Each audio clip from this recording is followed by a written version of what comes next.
നമസ്കാരം. സ്പോട്ട് ലൈവിലേക്ക് സ്വാഗതം. ഇപ്പോൾ നമ്മുടെ നാട്ടിലെ പല വീടുകളിലെയും അവസ്ഥ എന്താണ്? ദാമ്പത്യ ബന്ധങ്ങളിലെ അവിശ്വസ്തതയും പങ്കാളികൾക്കിടയിലെ സംശയവും ഗാർഹിക പീഡനവും കുടുംബങ്ങളെ കണ്ണീരണിയിക്കുന്ന കാഴ്ച. ഒടുവിൽ കൂട്ടാത്മഹത്യയിലോ കൊലപാതകത്തിലോ കലാശിക്കുന്ന അവസ്ഥയാണ്. കഴിഞ്ഞ ദിവസം കോട്ടയം ഏറ്റുമാനൂരിലും കൊല്ലം കരുനാഗപ്പള്ളിയിലും 2 വീടുകളിൽ സംഭവിച്ച ദുരന്തം ഞെട്ടിപ്പിക്കുന്നതായിരുന്നു. ഏറ്റുമാനൂരിൽ മുൻ പഞ്ചായത്ത് പ്രസിഡന്റ് ജിസ്മോളും മക്കളും പുഴയിൽ ചാടിയാണ് മരിച്ചതെങ്കിൽ കരുനാഗപ്പള്ളിയിലെ താരയും പെൺമക്കളും തീ കൊളുത്തിയാണ് ജീവനൊടുക്കിയത്. ഇന്നലെ ആത്മഹത്യ ചെയ്ത മുത്തോലി പഞ്ചായത്ത് മുൻ പ്രസിഡന്റ് ജിസ്മോളുടെയും കുട്ടികളുടെയും പോസ്റ്റ്മോർട്ടം നടപടികൾ പുരോഗമിക്കുകയാണ്. വിദേശത്തുള്ള പിതാവും സഹോദരനും നാട്ടിലെത്തി അവരുടെ പരാതികൾ സ്വീകരിച്ച ശേഷം നടപടികൾ സ്വീകരിക്കുമെന്നാണ് പോലീസ് വ്യക്തമാക്കിയിരിക്കുന്നത്. ഇവരുടെ മരണത്തിൻ്റെ ഈ കൂട്ടമരണത്തിൻ്റെ ഞെട്ടലിലാണ് നാട്ടുകാരും സഹപ്രവർത്തകരും. പഞ്ചായത്തിലാണെങ്കിലും അല്ലാതെ വ്യക്തിപരമായ ജീവിതത്തിലാണെങ്കിലും നല്ലൊരു സൗഹൃദമുള്ള ഒരു പെൺകൊച്ചായിരുന്നു. അതിൻ്റെ കാരണങ്ങൾ അവർ മാനസികമായിട്ട് അവൾക്ക് ചിലപ്പോൾ എന്തെങ്കിലും ബുദ്ധിമുട്ടുണ്ടായിരുന്നിരിക്കും. അത് ആരുമായിട്ട് ഷെയർ ചെയ്തതായിട്ട് ആരും പറയുന്നില്ല. അപ്പോൾ തീർച്ചയായിട്ടും അവരുടെ മനസ്സിനെ അതുപോലെ ഉലച്ച എന്തെങ്കിലും സംഭവം ഈ അടുത്തൊരു സമയത്ത് ഉണ്ടായിട്ടുണ്ടാവാം. ജിസ്മോളുടെ ഭർത്താവിനെതിരെ കാര്യമായ പരാതിയൊന്നും ഇല്ലെങ്കിലും കുടുംബത്തിലെ മറ്റംഗങ്ങൾക്കെതിരെ ഗാർഹിക പീഡനമടക്കമുള്ള പരാതികൾ ഉയർന്നു വരുന്നുണ്ടെന്നാണ് സൂചന. ശ്രീജിത്ത് ചേരുന്നുണ്ട് വിവരങ്ങളുമായി. ശ്രീജിത്ത്, കഴിഞ്ഞ 2 മാസത്തിനിടെ ഏറ്റുമാനൂരിൽ ഉണ്ടാകുന്ന 2ാമത്തെ കൂട്ടാത്മഹത്യയാണ്. നമുക്കറിയാം, ഇതിനു മുൻപ് കേരളമേറെ ചർച്ച ചെയ്ത ഷൈനിയുടെയും മക്കളുടെയും ആത്മഹത്യാ കേസ്. അതിന് പിന്നാലെയാണ് മുത്തോലി പഞ്ചായത്ത് മുൻ പ്രസിഡന്റായിരുന്ന ജിസ്മോളും കുഞ്ഞുങ്ങളും ഇന്നലെ പുഴയിൽ ചാടി ജീവനൊടുക്കിയത്. ഇതിൽ മറ്റ് പരാതികളൊന്നും ഇതുവരെ ഉയർന്നു വന്നിട്ടില്ല. പക്ഷേ എങ്കിൽ പോലും ജിസ്മോളുടെ ഭർത്താവിൻ്റെ ബന്ധുക്കൾക്കെതിരെ പല രീതിയിലുള്ള ആക്ഷേപങ്ങൾ ഉയർന്നു കേൾക്കുന്നുണ്ട്. അത്തരം എന്തെങ്കിലും പരാതികൾ ഇതിനു മുൻപ് പോലീസ് സ്റ്റേഷനിലോ മറ്റോ ഉണ്ടായിരുന്നോ? ഈ വീട്ടിലുണ്ടായിരുന്ന ഗാർഹിക പീഡനത്തെക്കുറിച്ച്, ഈ ഭർത്തൃ വീട്ടിലെ ഗാർഹിക പീഡനത്തെക്കുറിച്ച് ജിസ്മോൾ കുടുംബാംഗങ്ങളോ മറ്റോ പരാതിപ്പെട്ടിരുന്നോ?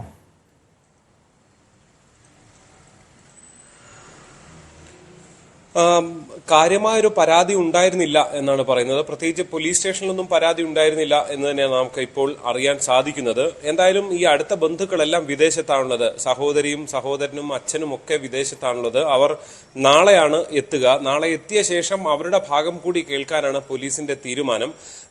നിലവിൽ ഗുരുതരമായ പരാതികളൊന്നും തന്നെ ഇതുവരെ കാര്യമായി കേട്ടു വന്നിരുന്നില്ല. പക്ഷേ എന്നിരുന്നാൽ തന്നെയും ഈ ജിസ്മോളുടെ ഭർതൃഗൃഹത്തിൽ പലതരത്തിലുള്ള ബുദ്ധിമുട്ടുകളും ഉണ്ടായിട്ടുണ്ട്. പ്രത്യേകിച്ച് സ്ത്രീധനവുമായി ബന്ധപ്പെട്ട, അതായത് ഈ 2 സാമ്പത്തിക അന്തരങ്ങളൊക്കെ ഉണ്ട്. ഇതുമായി ബന്ധപ്പെട്ട സംഭാഷണങ്ങളൊക്കെ ജിസ്മോളെ അലട്ടിയിരുന്നതായാണ് അടുത്ത ചില ബന്ധുക്കൾ നൽകിയിരുന്ന സൂചന. പക്ഷേ എന്നിരുന്നാൽ തന്നെയും ഇത്രയും ഗുരുതരമായ 2 കുഞ്ഞുങ്ങളെയും കൊന്നുകൊണ്ട് സ്വയം ആത്മഹത്യയിലേക്ക് നയിക്കാൻ ജിസ്മോളെ നയിച്ചത് എന്ത് എന്നുള്ളത് തീർച്ചയായും പരിശോധിക്കപ്പെടേണ്ട വിഷയമാണ്. പോലീസ് അന്വേഷണം ആ വഴിക്കാണ് പോകുന്നത്. പക്ഷേ നിലവിൽ അങ്ങനെ കാര്യമായ വിവരങ്ങളൊന്നും തന്നെ കിട്ടിയിട്ടില്ല. മരിക്കാൻ ഉറപ്പിച്ച് തന്നെയുള്ള ഒരു വലിയ ശ്രമം നടത്തുന്നു. അതായത് ഫാനിൽ കെട്ടി തൂങ്ങുന്നു, അത് വിജയിക്കാതെ വരുന്നു. പിന്നീട് ഹാർപ്പിക്ക് കുടിച്ചുകൊണ്ട് ഉള്ള ശ്രമം നടത്തുന്നു. അതിനുശേഷമാണ് ഈ മറ്റേ കൈത്തണ്ട മുറിക്കുന്ന നിലയിലേക്ക് കാര്യങ്ങൾ എത്തിയത്. ഇതൊക്കെ ചെയ്ത ശേഷമാണ് ഈ സ്കൂട്ടറിൽ ഈ ആറ്റുതീരത്തൊക്കെ എത്തുകയും അവിടെ ഇറങ്ങി ഈ വലിയ ആഴമുള്ള ഭാഗം നോക്കി തന്നെ ചാടുകയും ആത്മഹത്യ ചെയ്യുന്ന നിലയിലേക്ക് കാര്യങ്ങൾ എത്തുകയും ചെയ്തത്. എന്തായാലും ഒരു കാര്യം ഉറപ്പാണ്, വിശദമായ പരിശോധന നടക്കേണ്ട സംഭവമാണ്. നേരത്തെ ഏറ്റുമാനൂർ SHO അൻസിലുമായൊക്കെ സംസാരിച്ചപ്പോൾ അദ്ദേഹത്തിന്റെ പ്രതികരണവും നമുക്ക് ലഭിക്കുകയുണ്ടായി. അദ്ദേഹം പറയുന്നത് ഏതാണ്ട് അദ്ദേഹം വന്ന ശേഷം 9 മാസത്തോളമായി നിരവധി കേസുകളാണ് എത്തുന്നത്. പക്ഷേ ഈ പരാതിപ്പെട്ട ആർക്കും ആത്മഹത്യ ചെയ്യേണ്ടി വരുന്നില്ല. അവർക്കൊക്കെ ഓരോരുത്തർക്കും ഈ പ്രശ്നക്കാരായ ഭർത്താക്കന്മാരുടെ ഒക്കെ പേരിൽ അവിടെ ഒരു നോട്ട്ബുക്ക് ഉണ്ട്. ആ നോട്ട്ബുക്കിൽ അവിടെ എഴുതി ദിവസവും വന്ന് എഴുതി ഒപ്പിട്ട് രാത്രിയിൽ ഒപ്പിട്ട് മദ്യപിച്ചിട്ടില്ല എന്നൊക്കെ ഉറപ്പുവരുത്തണം. ഈ ഒരു നോട്ട്ബുക്ക് അവസാനിക്കണം എന്നുണ്ടെങ്കിൽ അത് ഭാര്യമാരുടെ ഭാഗത്ത് നിന്ന് ഇപ്പൊ യാതൊരു പ്രശ്നവും ഭർത്താവില്ല എന്ന് പറയണം. അത്രയധികം സംരക്ഷണം പോലീസ് നൽകുന്നുണ്ട്. പക്ഷെ നേരത്തെ ഉണ്ടായ ഷൈനിയുടെ കേസാകട്ടെ അല്ലെങ്കിൽ ഇപ്പോൾ ഉണ്ടായ ജിസ്മോളുടെ കേസാകട്ടെ അങ്ങനെ ഒരു പരാതി ഇവർക്ക് മുന്നിൽ വന്നിരുന്നില്ല എന്നാണ് പറയുന്നത്. അതായത് സാധാരണക്കാരായ പാവപ്പെട്ട വീടുകളിൽ ഉള്ള ആളുകളൊക്കെ പലപ്പോഴും പരാതിയുമായൊക്കെ വരുന്നുണ്ട്. പക്ഷെ ഇത്തരം ആളുകൾ പലപ്പോഴും പരാതി ഉണ്ടാകുന്നില്ല. അവർ വീടിനുള്ളിൽ തന്നെ തളയ്ക്കപ്പെടുന്നു. അല്ലെങ്കിൽ ഇപ്പൊ ജിസ്മോളുടെ കാര്യത്തിൽ നമുക്ക് അങ്ങനെയും പറയാൻ പറ്റില്ല. അവർ പഞ്ചായത്ത് അധ്യക്ഷയായിരുന്നു, ഹൈക്കോടതിയിൽ അടക്കം പ്രാക്ടീസ് ചെയ്ത അഭിഭാഷകയാണ്, നിയമപരമായ സാധ്യതകളെല്ലാം ചെയ്യാവുന്ന ഒരാൾ കൂടിയാണ്. പക്ഷെ എന്നിരുന്നാൽ തന്നെയും ഇങ്ങനെ ഒരു കടുംകൈയിലേക്ക് എത്തുന്നു എന്നുള്ളതാണ്. അത് സമൂഹം ഒന്നാകെ പരിശോധിക്കേണ്ട ഒരു വിഷയമായി മാറിയിരിക്കുന്നു എന്നതാണ് യാഥാർത്ഥ്യം. ടോം,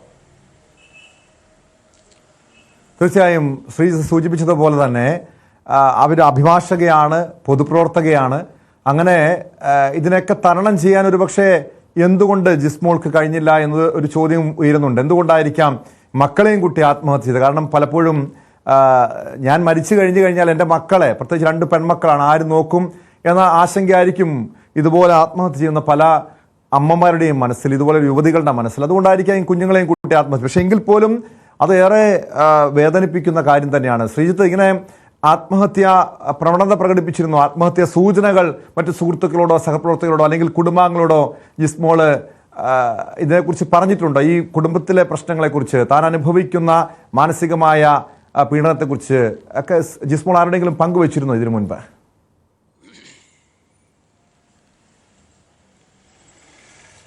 ഇന്ന് നമ്മൾ സംസാരിച്ച സുഹൃത്തുക്കൾ ആരും തന്നെ അങ്ങനെ ഒരു വിവരം പങ്കുവെക്കുന്നില്ല. അങ്ങനെ കാര്യമായ എന്തെങ്കിലും പ്രശ്നമുള്ളതായി പറഞ്ഞിട്ടില്ല. പക്ഷെ കേട്ടുകേൾവികൾ പലർക്കുമുണ്ട്.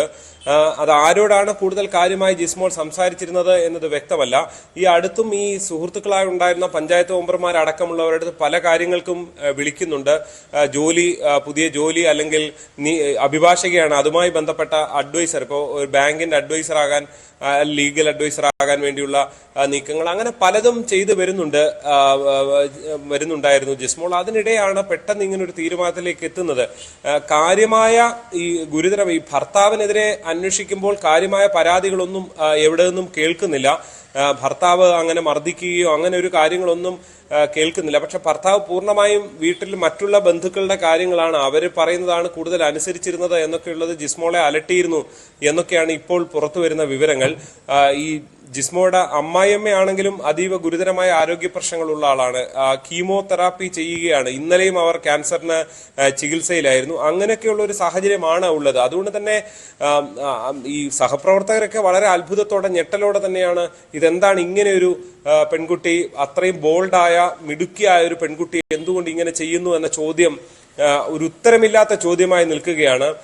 ഇപ്പോൾ പലയിടത്തും ഷൈനിയുടെ ആത്മഹത്യയുമായി ഇതിനെ താരതമ്യം ചെയ്യാൻ കഴിയില്ല എന്നാണ് പോലീസ് ഉദ്യോഗസ്ഥർ പലതും പറയുന്നത്. കാരണം ഷൈനിയുടെ ഭർത്താവിന്റെ ഭാഗത്ത് നിന്ന് തലേദിവസം അടക്കമുണ്ടായ അതിഗുരുതരമായ ചില പരാമർശങ്ങളും പ്രശ്നങ്ങളും, ശല്യം ചെയ്യലും, സ്വന്തം വീട്ടിലുണ്ടായിരുന്ന ബുദ്ധിമുട്ടുകൾ, ഇതൊക്കെ തന്നെയും പ്രശ്നങ്ങൾക്ക് കാരണമായിരുന്നതായി പറയുന്നുണ്ട്. പക്ഷേ ഇവിടെ ഒരു പരിധിവരെ അത്തരം പ്രശ്നങ്ങൾ കാര്യമായി ഉണ്ടായിരുന്നില്ല. പക്ഷെ അതിനപ്പുറത്തേക്ക് ഈ അമ്മ കുറച്ച് 2017 മരിക്കുന്നു, അച്ഛൻ ഇപ്പോൾ മറ്റൊരു വിവാഹം കഴിച്ച് വിദേശത്തേക്ക് പോകുന്നു. പക്ഷെ അപ്പോഴും ആ വിവാഹമടക്കം നടത്തുന്നതിന് ഈ ജിസ്മോൾ അടക്കമുള്ളവരുടെ മുൻകൈ ഉണ്ടായിരുന്നു. ഒരു ബന്ധുവിനെ തന്നെയാണ് കല്യാണം കഴിച്ചിരുന്നത്. അത്തരം പ്രശ്നങ്ങളൊന്നും ഇല്ലായിരുന്നു.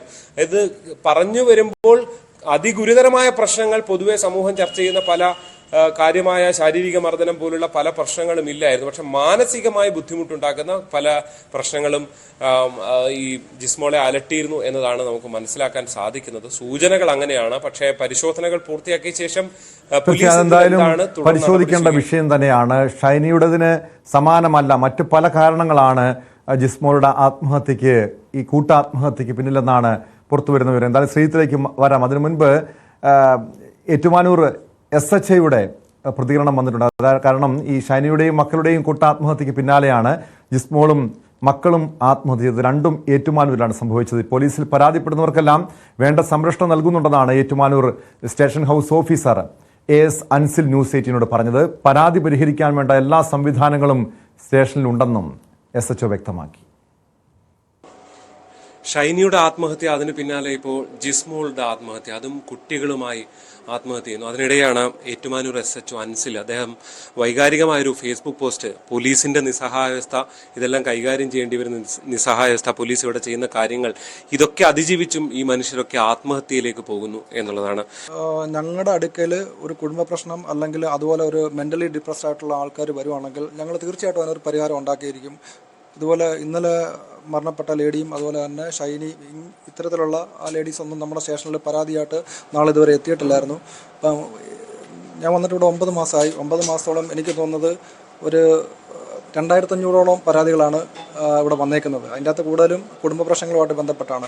കുടുംബനാഥന്മാർ, അത് പ്രശ്നം ഉണ്ടാക്കുന്ന ആണുങ്ങളെ ഇല്ലെങ്കിൽ സ്ത്രീകളെ ഉപദ്രവിക്കുന്ന ആണുങ്ങളെ വളരെ കൃത്യമായിട്ട് പോലീസ് മോണിറ്റർ ചെയ്ത് ഇവിടെ ബുക്ക് വെച്ച് ഒപ്പിടിക്കുകയും ബുക്ക് അതിൻ്റെയാണ്, ഈ ബുക്കെല്ലാം അതിൻ്റെയാണ്. ഇത് ഓരോരുത്തർ വന്ന് ഒപ്പിടുന്നതാണ്.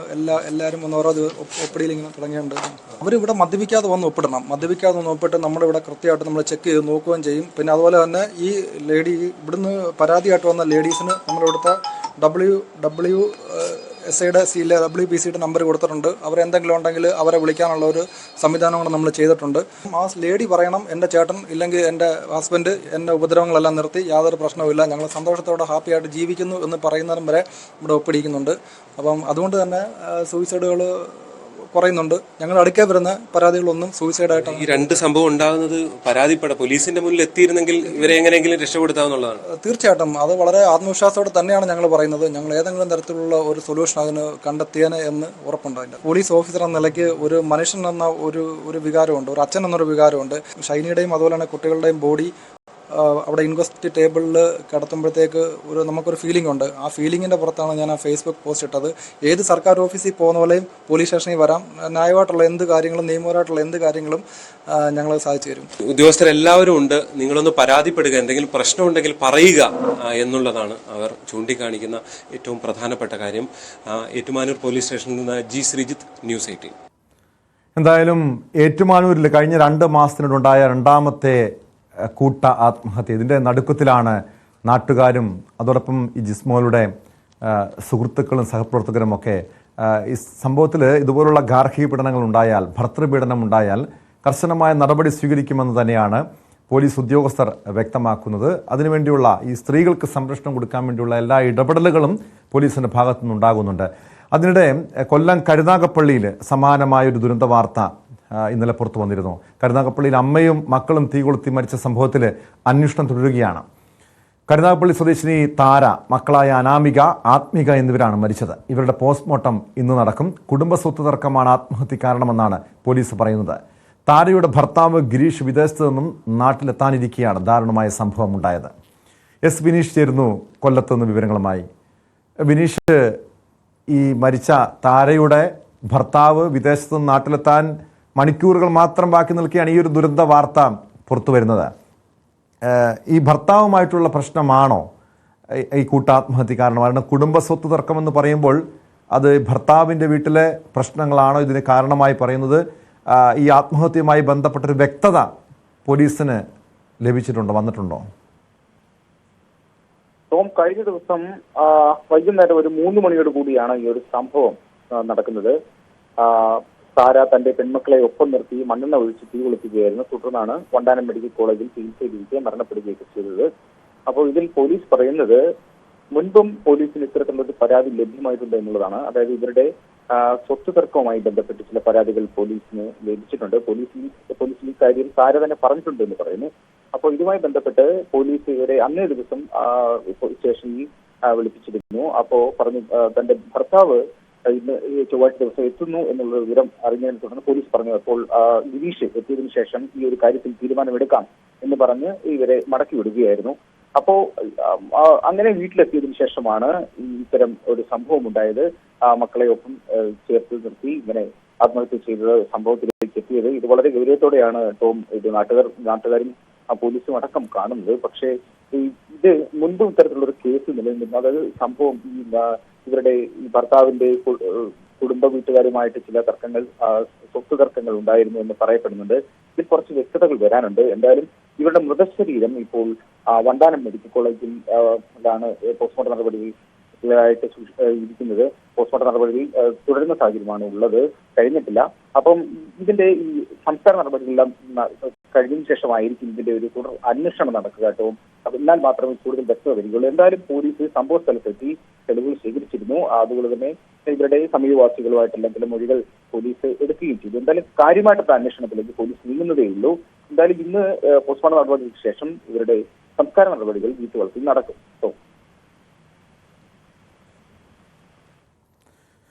വ്യക്തമാണ്. എസ് വിനീഷാണ് വിവരങ്ങൾ നൽകിയത്.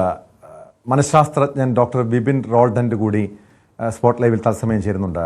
ഡോക്ടർ വിപിൻ റോൾഡൻ്റ്, നമുക്കറിയാം ഈ 2 മാസം മുൻപ് കോട്ടയം ഏറ്റുമാനൂരിൽ ഷൈനി എന്ന വീട്ടമ്മ 2 മക്കളെയും കൂട്ടി ട്രെയിനിന് മുന്നിൽ ചാടി ജീവനൊടുക്കിയ സംഭവം അന്ന് കേരളമേറെ നടുക്കത്തോടെ കേട്ട വാർത്തയാണ്. വിശദമായി നമ്മളത് ചർച്ച ചെയ്ത വിഷയമാണ്. എന്തുകൊണ്ടാണ് ഈ വീട്ടമ്മമാർ അല്ലെങ്കിൽ ഈ അമ്മമാർ മക്കളെയും കൂട്ടി ആത്മഹത്യ ചെയ്യുന്നത് എന്ന ചോദ്യം. അതിനുശേഷം ഇന്നലെ ഏറ്റുമാനൂരിൽ നിന്ന് തന്നെ ജിസ്മോൾ അഭിഭാഷകയാണ്, മുൻ പഞ്ചായത്ത് പ്രസിഡന്റ്, അതായത് പൊതുപ്രവർത്തകയാണ്. അങ്ങനെ ഈ പൊതുജനങ്ങളുമായൊക്കെ ഇടപെടുന്ന ഒരു വീട്ടമ്മ, ഒരു യുവതി മക്കളെയും കൂട്ടി ആത്മഹത്യ ചെയ്യുന്നു. തൊട്ടു പിന്നാലെ കൊല്ലം കരുനാഗപ്പള്ളിയിൽ നിന്നും താര എന്ന യുവതി 2 മക്കളെയും കൂട്ടി, പിഞ്ചു കുഞ്ഞുങ്ങളെയും കൂട്ടി ജീവനൊടുക്കിയ സംഭവങ്ങൾ. എന്തായിരിക്കാം ഈ യുവതികളെ, ഈ അമ്മമാരെ ഇങ്ങനെ ആത്മഹത്യക്ക്, മക്കളെയും കൂട്ടി ആത്മഹത്യ ചെയ്യാൻ പ്രേരിപ്പിക്കുന്ന ഘടകം? നമുക്ക് ഇത് തീർച്ചയായിട്ടും ഒരു വേദനാജനകമായിട്ടുള്ള സാഹചര്യങ്ങളാണ് തുടർന്നുകൊണ്ടിരിക്കുക. നമുക്ക് ഇത്തരത്തിലുള്ള റിപ്പോർട്ടുകൾ വരുമ്പോൾ നമ്മൾ അതിൽ നിന്ന് മനസ്സിലാക്കാവുന്നത് ഏതൊരു ആത്മഹത്യയും അല്ലെങ്കിൽ ഏത് തരത്തിലുള്ള മരണവും തീർച്ചയായിട്ടും അത് സംഭവിക്കുമ്പോൾ നമ്മൾ പത്രമാധ്യമങ്ങളിലും മറ്റ് ചർച്ചകളിലൂടെയൊക്കെ അത് കടന്നു പോകുമ്പോൾ ഈ വാർത്തകളൊക്കെ മറ്റു ചില ആളുകൾ ശ്രദ്ധിക്കുന്നുണ്ട്. ആ മറ്റു ചില ആളുകൾ ജീവിക്കണോ മരിക്കണോ എന്ന ചിന്തയിൽ ജീവിതം ഓൾറെഡി വീർപ്പുമുട്ടി കഴിയുന്ന കുറച്ചധികം ആളുകൾ അവരൊരുപക്ഷെ ഇത്തരം വാർത്തകളെ ഞെട്ടലോടുകൂടി ആയിരിക്കില്ല കാണുക. ഷൈനിയുടെ തീർത്തും ദുഃഖകരമായിട്ടുള്ള ആ ഒരു വാർത്ത നമ്മൾ ഏറ്റവും അധികം എനിക്കൊന്ന് നമ്മൾ തന്നെ ചർച്ച ചെയ്തിട്ടുള്ള ആ വാർത്ത ഇത്തരത്തിൽ ഏതെങ്കിലുമൊക്കെ ബുദ്ധിമുട്ടിലൂടെ കടന്നു പോകുന്ന ഫാമിലീസ് ഒരു മാതൃകയായിട്ടോ മോഡലായിട്ടോ തങ്ങളുടെ നിത്യദുഃഖത്തിൽ നിന്നുള്ള മോചനമായിട്ടോ വേറൊരു രീതിയിലാണ് വ്യാഖ്യാനിച്ചെടുക്കുക എന്നതാണ് ഏറ്റവും ദുഃഖകരമായ ഒരു കാര്യം. പരിഹാര മാർഗങ്ങളെ കുറിച്ചുള്ള ചർച്ചകൾ ചാനലിലും പത്രങ്ങളിലും മറ്റ് സൊസൈറ്റിയിലൊക്കെ നടക്കുന്നതൊന്നും ഇവരുടെ മനസ്സിലേക്ക് വരില്ല. ഇവർക്ക് സമാനമായ കുടുംബ പ്രശ്നങ്ങളിലൂടെ കടന്നു പോകുമ്പോൾ ഒരു സോഷ്യൽ മോഡൽ എന്ന രീതിയിലേക്കാണ് പലപ്പോഴും കാണുക. നമ്മൾ എത്രയൊക്കെ സൂക്ഷിച്ചാലും എത്രയൊക്കെ തരത്തിൽ പക്വതയോട് റിപ്പോർട്ട് ചെയ്താലും ചിലപ്പോൾ മരണമെന്നോ ആത്മഹത്യയെന്നോ ഇത്തരമുള്ള വാക്കുകളൊക്കെ ആവർത്തിക്കുമ്പോഴോ അല്ലെങ്കിൽ ഇത്തരത്തിലുള്ള ചർച്ചകൾ നടക്കുമ്പോഴോ ഇത്തരത്തിൽ ഡിപ്രസീവ് ആയിട്ടുള്ള മൈൻഡ് സെറ്റുള്ള ആൾക്കാർ, പ്രശ്നങ്ങളിലൂടെ കടന്നു പോകുന്ന ആൾക്കാരൊക്കെ അവരുടെ സ്വമേധയുള്ള പ്രതിവിധിയായിട്ട് ഇതിനെ കാണുന്ന ഒരു സോഷ്യൽ മോഡൽ അല്ലെ സോഷ്യൽ സൈക്കോളജിയുടെ ഒരു നെഗറ്റീവ് ഇമ്പാക്ട് എന്ന രീതിയിലേക്കാണ് നമുക്ക് ഇത്തരം കാര്യങ്ങൾ ആവർത്തിക്കുന്നത്. ഈ ആവർത്തനങ്ങൾ നമ്മൾ ഭീതിയോടുകൂടി തന്നെ കാണേണ്ടതുണ്ട്. കാരണം ഓരോ കാലത്തും ഓരോ ട്രെൻഡുകൾ എന്ന് പറയുന്ന പോലെ തനിയെ തങ്ങളുടെ മക്കളെ മുത്തച്ഛനെയും മുത്തശ്ശിയൊക്കെ ഏൽപ്പിച്ചിട്ട് വീട് വിട്ട് പോയിക്കൊണ്ടിരുന്ന അല്ലെങ്കിൽ സ്വമേധയാ ജീവൻ ഒടുക്കിയിരുന്ന തരത്തിലുള്ള വാർത്തകൾ ഒരു കാലത്തുണ്ടായിരുന്നു. എന്നാൽ ഇപ്പോൾ തനിക്ക് ശേഷം തന്റെ മക്കൾ അനുഭവിക്കേണ്ടി വരുമോ എന്ന തരത്തിലൊക്കെ ഇവരെന്നെ ചിന്തിച്ചു കൂട്ടുകയോ ഇനി താനില്ലാതെ തന്റെ മക്കൾ മറ്റൊരു രീതിയിലേക്ക് സങ്കടപ്പെടേണ്ട ഒരു സാഹചര്യം ഉണ്ടാകാതിരിക്കാൻ അവർക്ക് ജീവിക്കാനുള്ള അവകാശം ഉണ്ടെന്നുള്ളത് പോലും ചിന്തിക്കാതെ അവരെ സ്വമേധയാ സ്വന്തം ചിന്തകൾക്കനുസരിച്ച് കുരുതി കൊടുക്കുമ്പോൾ യഥാർത്ഥത്തിൽ അവരുടെ വിഷമങ്ങളായിക്കോട്ടെ, കുടുംബ പ്രശ്നങ്ങളായിക്കോട്ടെ, ഭർത്താവുമായിട്ടുള്ള പ്രശ്നങ്ങളായിക്കോട്ടെ, സ്ത്രീധനത്തിന് പേരുള്ള പ്രശ്നങ്ങളായിക്കോട്ടെ, എന്തു തന്നെ ആയിക്കോട്ടെ, ജനിച്ചുപോയ ഒരു കുഞ്ഞിന്റെ ജീവൻ എടുക്കാനായിട്ട് ജനിച്ചുപോയ മക്കൾക്ക് പറക്കാനുള്ള ചിറകുകൾ സമ്മാനിച്ചവർ തന്നെ ചിറകറ്റ് കളയുന്ന തരത്തിലേക്ക് പോകാനായിട്ടുള്ള അവകാശം ഒരു മാതാവിനുമില്ല, ഒരു പിതാവിനുമില്ല, ലോകത്തിൽ ആർക്കുമില്ല. പക്ഷെ അവർ ആ ക്രൈമും കൂടെ ചെയ്തിട്ടാണ് പോകുന്നതെന്ന് പറയുമ്പോൾ സമൂഹത്തിന്റെ മാനസികാരോഗ്യത്തിന്റെ തലത്തിലുള്ള അപജയത്തെക്കുറിച്ച് നമ്മൾ തീർച്ചയായിട്ടും ആശങ്കപ്പെടേണ്ടിയിരിക്കുന്നു. അതിന് തക്ക രീതിയിൽ കുടുംബ ബന്ധങ്ങൾ ശക്തിപ്പെടുത്താനുള്ള കാര്യങ്ങൾ നമ്മൾ ചെയ്യേണ്ടിയിരിക്കുന്നു. ഈ മോഡൽ റിപ്പോർട്ട് ചെയ്യപ്പെട്ടു പോകുന്ന ഈ മോഡൽ കോട്ടയത്ത് നടന്ന സംഭവം, അതിരമ്പുഴ നടന്ന സംഭവത്തിന് തൊട്ടടുത്ത് ഏറ്റുമാനൂരിൽ നടക്കുന്ന രണ്ടാമത്തെ സംഭവം, അതെല്ലാം അടുക്കലുള്ള അയൽവാസികളുടെ സംഭവങ്ങൾ പോലെ നമുക്ക് തോന്നലുണ്ടാക്കുന്നു. തീർച്ചയായിട്ടും ഇത് സാമൂഹിക തലത്തിൽ സോഷ്യൽ സൈക്കോളജിയുടെ ഇമ്പാക്ട് ആയിട്ട് തന്നെ നമ്മൾ സോഷ്യൽ മോഡലിംഗിന്റെ തലത്തിൽ തന്നെ നമ്മൾ വേണം മനസ്സിലാക്കാനായിട്ട്. തീർച്ചയായും ഡോക്ടർ വിപിൻ റോൾഡൻ്റ് സൂചിപ്പിക്കുന്ന പോലെ ഇവിടെ ഒരു കൊലപാതകം നടത്തിയ ശേഷമാണ് ഈ വീട്ടമ്മമാരൊക്കെ ആത്മഹത്യ ചെയ്തത്. ഒരിക്കലും അനുകരിക്കാൻ കഴിയാത്ത രീതിയിലുള്ള സംഭവമാണ്. കാരണം നമ്മൾ പലപ്പോഴും ഈ സംഭവങ്ങൾ റിപ്പോർട്ട് ചെയ്യേണ്ടതുണ്ട്. കാരണം കുടുംബങ്ങളിൽ ഇതുപോലെ ചൂഷണം ചെയ്യപ്പെടുന്ന യുവതികളുണ്ട്, വീട്ടമ്മമാരുണ്ട്. ഈ ഷൈനിയുടെ സംഭവം അവിടെ ഭർത്താവിൻ്റെ ഭാഗത്തുനിന്നും ഭർത്തൃ വീട്ടുകാരുടെ ഭാഗത്തുനിന്നും വലിയ രീതിയിലുള്ള കൊടിയ പീഡനം നേരിട്ടുവെങ്കിൽ ഈ ജിസ്മോളുടെ ഏറ്റുമാനൂർ ജിസ്മോളുടെ കേസെടുത്ത് നോക്കിയാൽ അവിടെ ഭർത്താവിൻ്റെ ബന്ധുക്കളിൽ നിന്നും വലിയ രീതിയിലുള്ള മാനസിക ചൂഷണം നേരിട്ടിട്ടുണ്ട് എന്നാണ് പുറത്തു വരുന്ന വിവരങ്ങൾ. അതിലേക്ക് പോലീസ് അന്വേഷണം നടത്താൻ പോകുന്നതേ ഉള്ളൂ. നിലവിൽ അവിടെ നിന്നും നമുക്ക് അറിയാൻ കഴിയുന്ന കാര്യമാണ്. പക്ഷേ ഡോക്ടർ ബിപിൻ റോഡൻ്റെ ഈ കേസുകൾ, ഇപ്പോൾ ഷൈനിയുടെ കേസ് എടുത്ത് നോക്കിയാലും, ജിസ്മോൾ അല്ലെങ്കിൽ താര, കഴിഞ്ഞ ദിവസം ആലപ്പുഴയിൽ തന്നെ, ആലപ്പുഴയിൽ സ്വന്തം മകളെയും കുട്ടി ട്രെയിനിന് മുന്നിൽ ചാടി ജീവനൊടുക്കിയത് ഒരു പഞ്ചായത്ത് ഓഫീസിലെ ക്ലർക്കായിരുന്നു. ഇവിടെയൊക്കെ ഈ അമ്മമാർ പെൺകുട്ടികളാണ്. ഇവിടെ അമ്മമാർക്കൊപ്പം മരിച്ചത് പെൺകുട്ടികളാണ്. ഈ പെൺമക്കളാണ്, അവരിനി ആരെ നോക്കും? അത്തരം ആശങ്കയായിരിക്കുമോ, അത്തരം ഈ പെൺമക്കളുടെ ഭാവിയെക്കുറിച്ചുള്ള ആകുലതകളായിരിക്കുമോ അവരെയും കുട്ടി ജീവനെടുക്കാൻ പ്രേരിപ്പിക്കുന്നത്? പക്ഷേ ഇതെന്തായാലും ഒരു കാരണവശാലും ന്യായീകരിക്കാൻ കഴിയാത്ത കാര്യം തന്നെയാണ്. അവരുടെ ജീവിതത്തിൽ പ്രശ്നങ്ങൾ ഉണ്ടായിരിക്കാം, പക്ഷേ ഈ മക്കളെ കൂടി എന്തുകൊണ്ടായിരിക്കാം അവർ കുരുതി കൊടുക്കുന്നത്? ഇതില് നമുക്ക് ഈ പേരന്റിങ്ങിന് രണ്ട് സൈഡുണ്ട്. പലപ്പോഴും നമ്മുടെ മാനസിക ആരോഗ്യമുള്ള ഒരു പേരന്റിന്റെ കൂടെ വളരുന്ന കുട്ടികളാണ് മാനസികാരോഗ്യത്തിലേക്ക് പോവുക. മാനസിക അസ്വസ്ഥതകളുള്ളവരോ ഇത്തരത്തിൽ കുടുംബ പ്രശ്നങ്ങൾ എങ്ങനെ പരിഹരിക്കണമെന്നുള്ള കൺഫ്യൂഷനിലൂടെ കടന്നു പോകുന്ന ആളുകൾ, പ്രത്യേകിച്ച് അമ്മമാർ, ഇവരുടെ ആവലാതികളും സങ്കടങ്ങളും ഒക്കെ അവരുടെ മക്കളോടാണ് പറയുക, പ്രത്യേകിച്ച് പെൺകുട്ടികളോടാണ് പറയുക.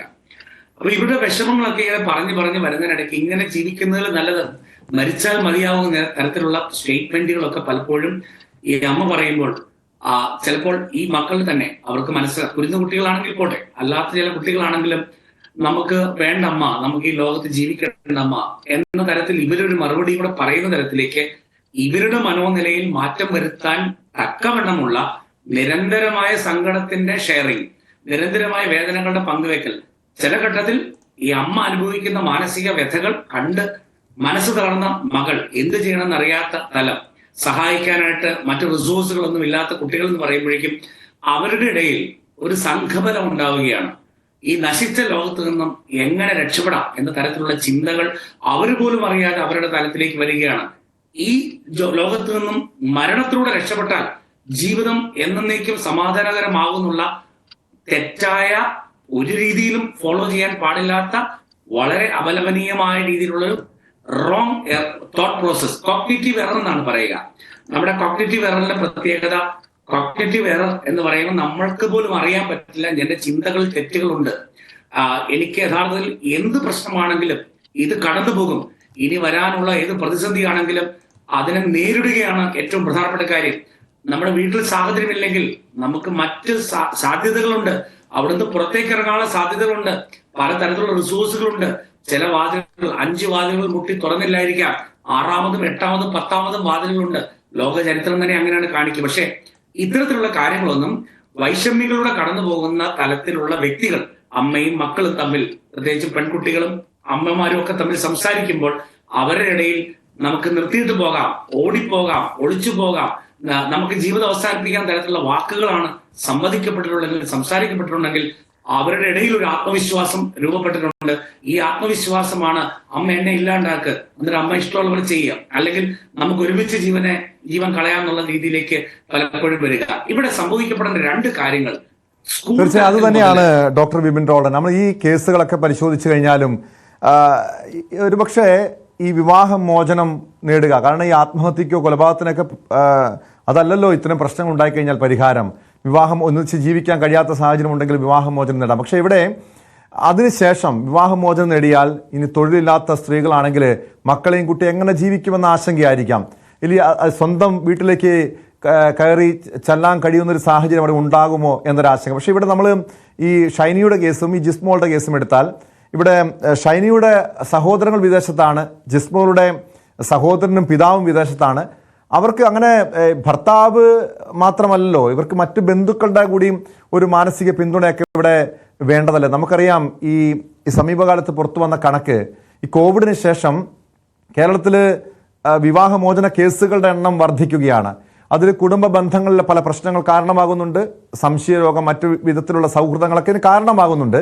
ഈ വിവാഹമോചന കേസുകളുടെ കണക്കെടുത്ത് നോക്കിയാൽ തിരുവനന്തപുരം, എറണാകുളം, കോട്ടയം ജില്ല, ഈ 3 ജില്ലകളിലാണ് ഇത് ഏറ്റവും കൂടുതൽ വിവാഹമോചന കേസുകൾ കഴിഞ്ഞ ഒരു വർഷം റിപ്പോർട്ട് ചെയ്യപ്പെട്ടത്. ഏറ്റവും അവിടെ കാരണം നമുക്കറിയാം ഇതിന് മുൻപ് ഈ കോട്ടയം ജില്ലയുടെ ഒരു സ്വഭാവം എടുത്തു നോക്കിയാൽ കുടുംബ ബന്ധങ്ങൾ വലിയ ഇഴയെടുപ്പും ഉണ്ടായിരുന്ന ഒരു സാഹചര്യമായിരുന്നു. കോട്ടയം ജില്ലയിലെ പല കുടുംബങ്ങൾ അല്ലെങ്കിൽ മധ്യ കേരളത്തിലെ കുടുംബങ്ങളുടെയൊക്കെ ഒരു സ്വഭാവം അതായിരുന്നു. പക്ഷെ അതിൽ നിന്നൊക്കെ ഒരു മാറ്റം കുടുംബങ്ങളിൽ സംഭവിക്കുന്നുണ്ട്, ഒരു സാമൂഹ്യ അവസ്ഥയിലൊക്കെ ഒരു മാറ്റം സംഭവിക്കുന്നു. അതാണോ ഈ രീതിയിൽ വിവാഹമോചന കേസുകളും മറ്റുമൊക്കെ വർദ്ധിക്കാനുള്ള കാരണം? നമുക്ക് കുടുംബത്തിന്റെ സംവിധാനങ്ങൾക്കകത്ത് ഏറ്റവും പ്രധാനപ്പെട്ട കാര്യം എന്ന് പറഞ്ഞാൽ ഭർത്താവിന്റെ മാനസികാരോഗ്യം, ഭാര്യയുടെ മാനസികാരോഗ്യം, അതുപോലെ തന്നെ ബന്ധുജനങ്ങളുടെ മാനസികാരോഗ്യമൊക്കെയാണ്. നമുക്ക് ഈ ഘട്ടം ഘട്ടമായിട്ട് പല കാര്യങ്ങൾ കൊണ്ട് മദ്യത്തിന്റെ, മയക്കുമരുന്നിന്റെ, മറ്റു ലഹരി ഉപയോഗങ്ങളുടെ, ജീവിതക്രമങ്ങളുടെ ഒക്കെ ഫലമായിട്ട് മാനസികമായ ശേഷി നഷ്ടപ്പെട്ട, പ്രതിരോധിക്കാൻ കരുത്തുള്ളവരുടെ തലത്തെക്കാളും കീഴടങ്ങാനായിട്ട് പ്രവണതയുള്ളവരുടെ തലമുറയാണ് വരിക. ലഹരിക്ക് അടിപ്പെടുന്നതിനെ ട്രെൻഡായിട്ട് കാണുന്ന, അല്ലെങ്കിൽ പ്രതിസന്ധികളും പ്രശ്നങ്ങളും വരുമ്പോൾ അതിനടിമപ്പെട്ട് ജീവിതം അവസാനിപ്പിക്കുന്ന ട്രെൻഡായിട്ട് കാണുന്ന, പ്രതിരോധിക്കാനോ എതിരിടാനോ ഉള്ള കരുത്തില്ലാത്ത തരത്തിലേക്കുള്ള വാർത്തകളും അത്തരത്തിലുള്ള സംഭവങ്ങളും അല്ലെങ്കിൽ അത്തരത്തിലുള്ള മൈൻഡ് സെറ്റുകളുമായിട്ട് ജീവിക്കപ്പെടുന്ന ഒരു വലിയ സമൂഹം നമ്മുടെ കൂടെയുണ്ട്. അവർ വളർന്നു വരികയാണ്.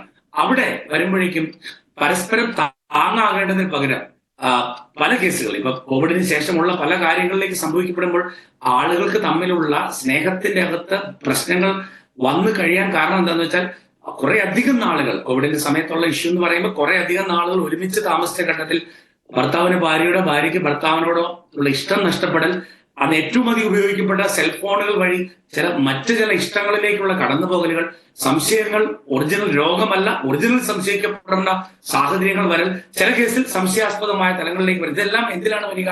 ഇത് ഒന്ന് സെൽഫോൺ അഡിക്ഷൻ ആകാം, മറ്റൊന്ന് റിലേഷൻഷിപ്പ് അഡിക്ഷൻ ആകാം, മറ്റൊന്ന് സംശയരോഗവുമായിട്ട് ബന്ധപ്പെട്ട മറ്റു കാര്യങ്ങളാകാം, മാനസിക പ്രശ്നങ്ങളാകാം. അപ്പോൾ സമൂഹത്തിന്റെ മാനസിക അവസ്ഥയിൽ ബലത്തിന് പകരം രോഗാവസ്ഥയിലേക്ക് കടന്നു വന്നതിന്റെയൊക്കെ ഫലമായിട്ട് കുടുംബ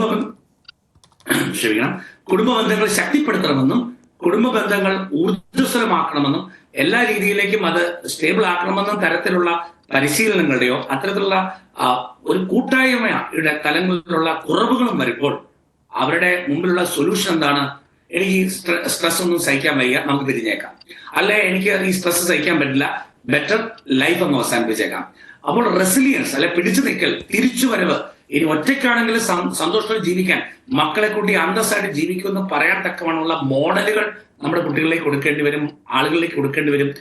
കുടുംബ ബന്ധങ്ങൾ ശാക്തീകരിക്കാനുള്ള കാര്യങ്ങളിൽ കുറെ ആൾക്കാർ മരിച്ചു കഴിഞ്ഞിട്ടല്ല നമുക്ക് ഒരു കാലത്തെ അല്ല കേരളത്തിലെ റോഡുകൾ ഗട്ടറുകൾ കൊണ്ട് 2000 പേരെങ്കിലും മരിച്ചു കഴിയുമ്പോൾ പതുക്കെ ഗട്ടർ ഇടാൻ വേണ്ടിയുള്ള ഗട്ടർ മൂടാനുള്ള കാര്യങ്ങൾ ചെയ്തു വന്നിരുന്ന ഒരു കാലമുണ്ട്. അല്ലെങ്കിൽ പല ഘട്ടത്തിലും നമ്മൾ കണ്ടിട്ടുണ്ട്.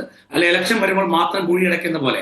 അതുപോലെ കുറച്ചുപേർ മരിക്കുമ്പോൾ മാത്രം, കുറെ ജീവൻ നഷ്ടപ്പെടുമ്പോൾ മാത്രം നമ്മൾ അതിന്മേൽ ഇന്റർവെൻഷൻ എടുക്കാതെ എല്ലാ തലങ്ങളിൽ നിന്നുകൊണ്ട് കുടുംബത്തെ ശക്തിപ്പെടുത്തി ഹാപ്പി ഫാമിലീസ് ക്രിയേറ്റ് ചെയ്യുകയാണ് ഏറ്റവും പ്രധാനപ്പെട്ട കാര്യം. ഇവിടെ കുടുംബ പ്രശ്നത്തെ തുടർന്നാണ് ഈ വ്യക്തികൾ നഷ്ടപ്പെടുമ്പോൾ കുടുംബം എന്ന് പറയുമ്പോൾ ഭർത്താവും ഭാര്യയും മക്കളും മാത്രമല്ല, ടോം പറഞ്ഞ പോലെ തന്നെ സഹോദരങ്ങളുണ്ട്, മറ്റാളുകളുണ്ട്.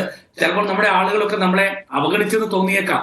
ചില സാഹചര്യങ്ങൾ അങ്ങനെ ഉണ്ടാകാം, മറ്റു പല കാര്യങ്ങളുണ്ടാകാം. സുഹൃത്തുക്കൾ വേണമെന്ന് പറയുന്ന ഇതാണ്. നല്ല സുഹൃത്തുക്കളെ കിട്ടേണ്ടതിന്റെ ആവശ്യങ്ങൾ ഇതാണ്.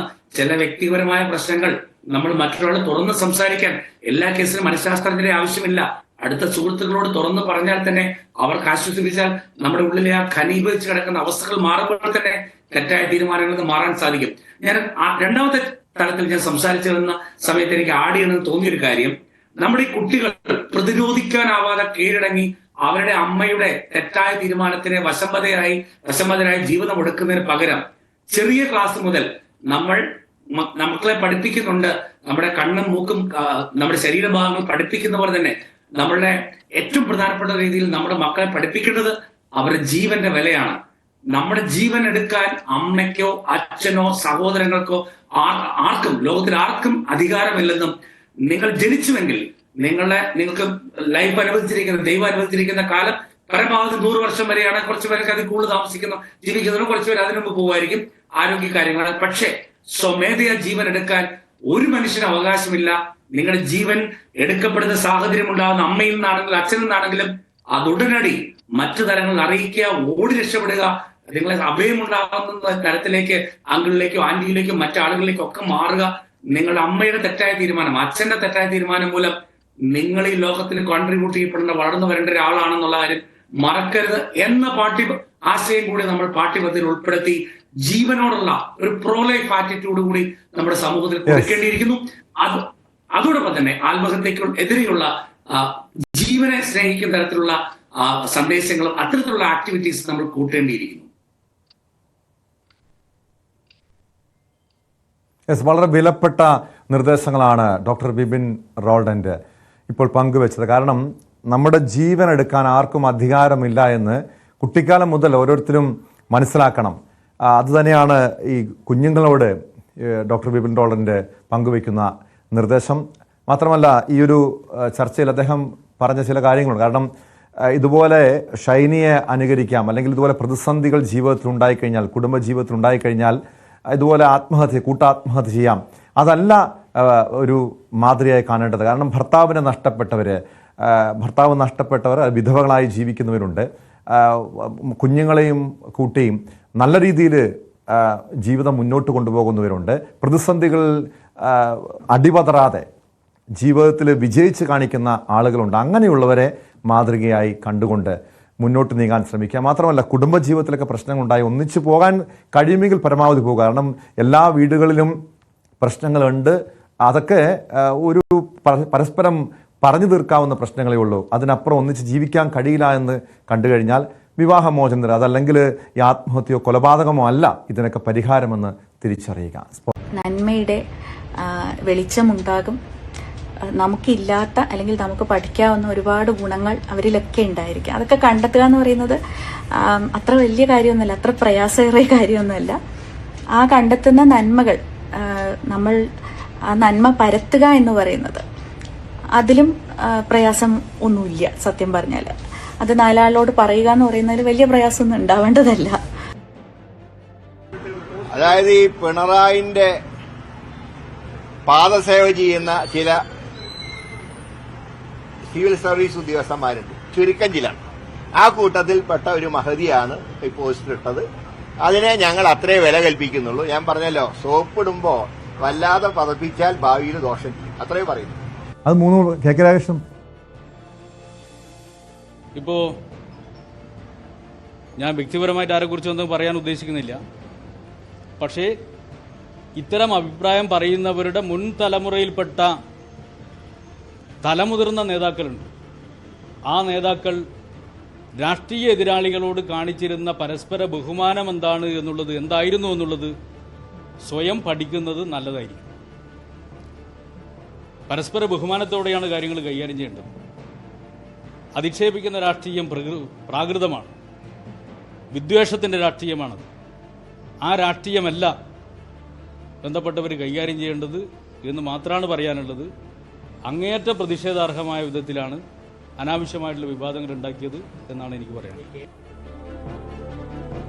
കർണന് പോലും അസൂയ തോന്നും വിധമുള്ളതാണ് KKRന്റെ കവചമെന്ന് ദിവ്യേസ് അയ്യർ IAS ഇന്നലെ ഇൻസ്റ്റഗ്രാമിൽ കുറിച്ച പോസ്റ്റ് വലിയ രീതിയിൽ ചർച്ചയും വിമർശനങ്ങൾക്കും വഴിവെച്ചിട്ടുണ്ട്. ഇക്കഴിഞ്ഞ 3 വർഷങ്ങളിൽ അദ്ദേഹത്തിന്റെ ഔദ്യോഗിക ജീവിതം മുന്നിൽ നിന്ന് വീക്ഷിച്ച തനിക്ക് ഒപ്പിയെടുക്കാൻ സാധിച്ച അനവധി ഗുണങ്ങളുണ്ടെന്നും ദിവ്യേസ് അയ്യർ ഇൻസ്റ്റഗ്രാമിൽ പോസ്റ്റ് ചെയ്തിരുന്നു. അതിന് പിന്നാലെയാണ് ദിവ്യക്കെതിരെ സമൂഹ മാധ്യമങ്ങളടക്കം കോൺഗ്രസ് രംഗത്തെത്തിയിരിക്കുന്നത്. മുഖ്യമന്ത്രിയുടെ പാദസേവ ചെയ്യുന്ന IAS ഉദ്യോഗസ്ഥയാണ് ദിവ്യ എന്നായിരുന്നു കെ മുരളീധരന്റെ പ്രതികരണം. സംഭവത്തിൽ പിന്നീട് വിശദീകരണവുമായി ദിവ്യയും രംഗത്തെത്തി. ഡാൻ കുര്യൻ ചേരുന്നുണ്ട് വിവരങ്ങളുമായി. ഡാൻ, ഇവിടെ ഒരു കോൺഗ്രസ് നേതാവിൻ്റെ, ശബരിനാഥന്റെ ഭാര്യ ആണ് ദിവ്യേസ് അയ്യർ. പക്ഷെ അതിനപ്പുറം അവരൊരു വളരെ കഴിവ് തെളിയിച്ചൊരു IAS ഉദ്യോഗസ്ഥ കൂടിയാണ്. സംസ്ഥാനത്ത് തന്നെ ഏറ്റവും ഉന്നതമായ പദവി വഹിക്കുന്ന ഒരു IAS ഉദ്യോഗസ്ഥയാണ്. ഇവിടെ കോൺഗ്രസ് നേതാക്കളെ സംബന്ധിച്ച് അസ്വസ്ഥപ്പെടുത്തിയത് എന്താണ്? ഈ ഒരു IAS ഉദ്യോഗസ്ഥ എന്നതിനപ്പുറം ഒരു കോൺഗ്രസ് നേതാവിൻ്റെ ഭാര്യ ഈ രീതിയിലൊരു CPMന്റെ നേതാവിനെ പുകഴ്ത്തിക്കൊണ്ട് സമൂഹ മാധ്യമങ്ങളിൽ പോസ്റ്റ് ഇട്ടതാണോ പ്രകോപിപ്പിച്ചത്?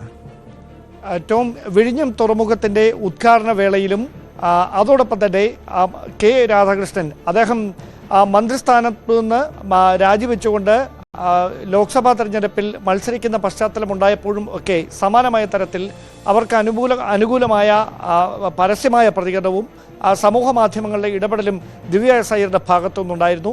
അതിനോട് ചേർത്ത് വെച്ചുകൊണ്ടാണ് മുഖ്യമന്ത്രിയുടെ ഓഫീസിലെ പ്രധാനപ്പെട്ട ഒരു ചുമതലയിലുണ്ടായിരുന്ന കെ രാഗേഷ് CPM-ന്റെ കണ്ണൂർ ജില്ലാ സെക്രട്ടറിയായി നിയമിതനാകുന്നതുമായി ബന്ധപ്പെട്ട് ഇന്നലെ ഇൻസ്റ്റാഗ്രാമിൽ ദിവ്യ എസ് അയ്യർ ഇട്ട പോസ്റ്റ് വലിയ തരത്തിൽ കോൺഗ്രസ് നേതാക്കളും പോഷക സംഘടനയുടെ പ്രതിനിധികളുമൊക്കെ വലിയ തരത്തിൽ വിമർശനങ്ങൾക്ക് വിധേയമാക്കിക്കൊണ്ടിരിക്കുന്നത്. അതായത് കോൺഗ്രസ് നേതാക്കൾ ഇതുമായി ബന്ധപ്പെട്ട് പറയുന്നത് പ്രതിപക്ഷത്തെ ഏതെങ്കിലും ഒരു നേതാവിന് അനുകൂലമായാണ് ഒരു സിവിൽ സർവീസ് ഉദ്യോഗസ്ഥ ഇങ്ങനെയൊരു നിലപാടെടുക്കുന്നതെങ്കിൽ സർക്കാർ അവരോട് സ്വീകരിക്കുന്ന സമീപനം എന്തായിരിക്കും? അത് ഒരു ഇരട്ടത്താപ്പാണ്. ദിവ്യ എസ് അയ്യർ ബോധപൂർവം മുഖ്യമന്ത്രിയുടെ പ്രീതി പിടിച്ചു പറ്റുന്നതിന് വേണ്ടി അദ്ദേഹത്തെ പുകഴ്ത്തുകയാണ്, അതിനുവേണ്ടി പല അവസരങ്ങളും ബോധപൂർവം ഉപയോഗിക്കുകയാണ് എന്ന തരത്തിലുള്ള വിമർശനങ്ങളാണ് കെ മുരളീധരൻ ഉൾപ്പെടെയുള്ള നേതാക്കളൊക്കെ പങ്കുവെക്കുന്നത്.